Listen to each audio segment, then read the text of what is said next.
ओम श्री शक्ति नमः। ओम श्री शक्ति नमः। ओम शक्ति नमः। ओम श्री शक्ति नमः। 60वां अध्याय।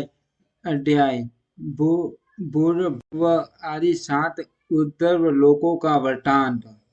श्री मैत्रेय जी बोले, ब्राह्मण, आपने मुझसे समस्त भूमंडल का वर्णन किया है। मुने, अब मैं भूलोक आदि समस्त लोकों के विषय में सुनना चाहता हूँ। हे महाभाग, जिज्ञासु से आप ग्रह गण की स्थिति तथा उनके परिमाण आदि का यथावत वर्णन कीजिए। श्री पराशर जी बोले, जितनी जितनी दूर तक सूर्य और चंद्रमा की किरणों का प्रकाश जाता है, समुद्र, नदी और पर्वतादि से युक्त उतना प्रदेश पृथ्वी ही कहलाता है। हे दिविज, जितना पृथ्वी का विस्तार और परिमंडल गहरा है, उतना ही विस्तार और परिमंडल भूलोक का भी है। हे मैत्रेय, पृथ्वी से 1 लाख योजन दूर सूर्यमंडल है और सूर्यमंडल से भी 1 लाख योजन के अंतर पर चंद्रमंडल है। चंद्रमा से पूरे 100,000 1 लाख योजन ऊपर संपूर्ण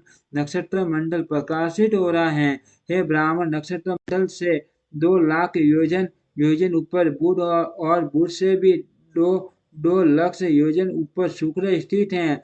शुक्र से इतनी दूरी पर मंगल है और मंगल से भी 2 लाख योजन ऊपर बृहस्पति जी हैं। हे दिविजोत्तम, बृहस्पति से 2 लाख योजन ऊपर शनि है और शनि से 1 लाख योजन के अंतर पर सप्त ऋषि मंडल हैं तथा सप्त ऋषियों से भी 100,000 योजन ऊपर समस्त ज्योतिष चक्र की नाभि रूप ध्रुव मंडल स्थित है। हे मुने, मैंने तुमसे यह त्रिलोकी की उष्णता के विषय में वर्णन किया। यह त्रिलोकी यज्ञ फल के भोग, भूमि और यज्ञानुष्ठान की स्थिति इस भारतवर्ष में ही है। दूर से 1 करोड़ योजन ऊपर मरलोक तो हैं, जहाँ कल्पांत पर्यंत रहने वाले भृगु आदि सिद्धगण रहते हैं। हे मैत्रेय, उससे भी 2 करोड़ योजन ऊपर जनलोक हैं, जिसमें ब्रह्मा जी के प्रख्यात पुत्र निर्मल चित्त संकारिक रहते हैं। जनक लोक से 100 गुना अर्थात 8 करोड़ योजन ऊपर तप लोक है। वहाँ वैराज नामक देवगणों का निवास है, जिनका कभी दाह नहीं होता।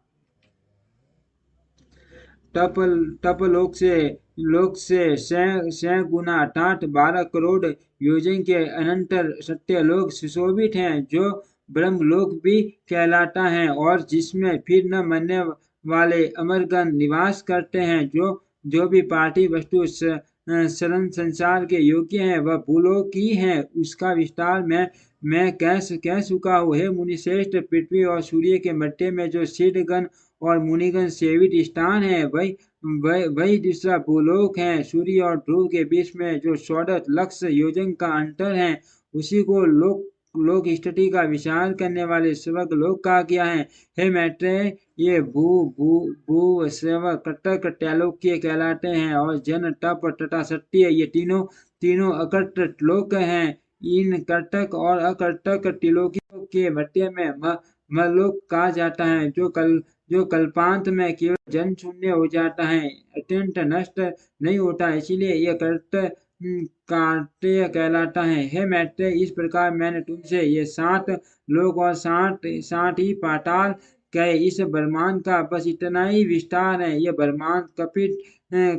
कहते के बीच के समान ऊपर नीचे सब और अंतक कटा से घिरा हुआ है। हे मैत्रेय, यह अंत अपने से 10 गुने जल से आवृत है और वह जल का संपूर्ण आवरण अग्नि से घिरा हुआ है। अग्नि वायु से और वायु आकाश से परिवेशित है तथा आकाश भूतों के कारण तामस अहंकार और अहंकार महत्व से घिरा हुआ है। हे मैत्रेय, ये 7 उत्तरोत्तर एक दूसरे से 10 गुने हैं। महतत्व को भी प्रधान ने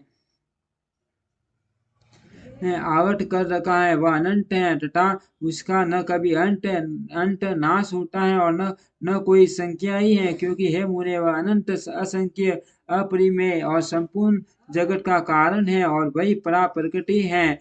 उसमें ऐसे ऐसे हजारों लाखों तथा सैकड़ों करोड़ ब्रह्मांड है। जिस प्रकार काष्ठ में अग्नि और तील तील में टैल रहता है, उसी प्रकार सब प्रकार चेतनात्मा व्यापक पुरुष पदार्थ में स्थित है। हे माँ बूढ़े, ये ये संशयशील आपस में मिले हुए प्रधान और पुरुष भी समस्त भूतों की स्वरूपा विष्णु शक्ति से आवृत हैं। हे माते, वह विष्णु शक्ति प्रलय के समय उनके पाठक की और स्थिति के समय उनके सम्मिलन की हेतु हैं, तथा सर्गारंभ के समय वही उनके शोभ की कारण है। जिस प्रकार जल के संसर्ग से वायु सैकड़ों जल कणों को धारण करता है, उसी प्रकार भगवान विष्णु की शक्ति भी प्रधान कृष्ण में जगत को धारण करती है। हे मुने, जिस प्रकार आदि बीज ही मूल स्कंद और शाखा आदि के सहित वृक्ष उत्पन्न होता है और तदंतर उससे और भी बीज उत्पन्न होते हैं तथा उन बीजों से अन्य अन्य वृक्ष उत्पन्न होते हैं और वे ही उन्हीं लक्षण द्रव्य और कारणों से युक्त होते हैं, उसी प्रकार पहले अव्याकृत प्रधान से महत्व से लेकर पंचभूत पर्यंत संपूर्ण विकार उत्पन्न होते हैं तथा उनसे देव असुर आदि का जन्म होता है और फिर उनके पुत्र तथा उन पुत्रों के अन्य पुत्र होते हैं। अपने बीज से अन्य वृक्ष के उत्पन्न होने से जिस प्रकार पूर्व वृक्ष की कोई क्षति नहीं होती, उसी प्रकार अन्य अन्य प्राणियों के उत्पन्न होने से उनके जन्मदाता प्राणियों का ह्रास नहीं होता। जिस प्रकार आकाश और आदि शनिधि मात्र से ही वृक्ष के कारण होते हैं, उसी प्रकार भगवान श्री हरि भी बिना परिणाम के ही विश्व के कारण है। हे मुनिषट्टम, जिस प्रकार धान के बीज में मूल, नाल, पत्ते, अंकुर, तना, कोष, पुष्प और शीर, तंतुर, ठूस और सभी रहते हैं तथा अंकुरों पट्टी की हेतु बुध, भूमि एवं जल आदि सामग्री के प्राप्त होने पर वे प्रकट हो जाते हैं। उसी प्रकार अपने अनेक पूर्व कर्मों में स्थित देवता आदि विष्णु शक्ति का आश्रय पाने पर आविर्भूत हो जाते हैं, जिससे ये संपूर्ण जगत उत्पन्न हुआ है, जो स्वयं जगत रूप से स्थित है, जिसमें ये स्थित तथा जिसमें ये लीन हो जाएगा, वह परम ब्रह्म ही विष्णु भगवान है। वह ब्रह्म ही उन विष्णु का परम धाम स्वरूप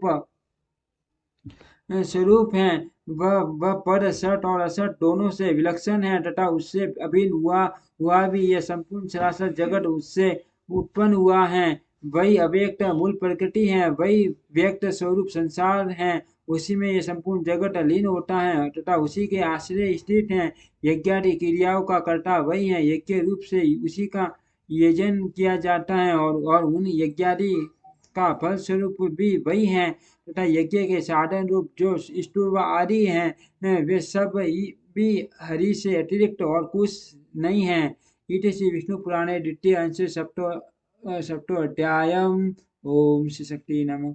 ओम श्री शक्ति नमः। ओम श्री शक्ति नमः। ओम श्री शक्ति नमः।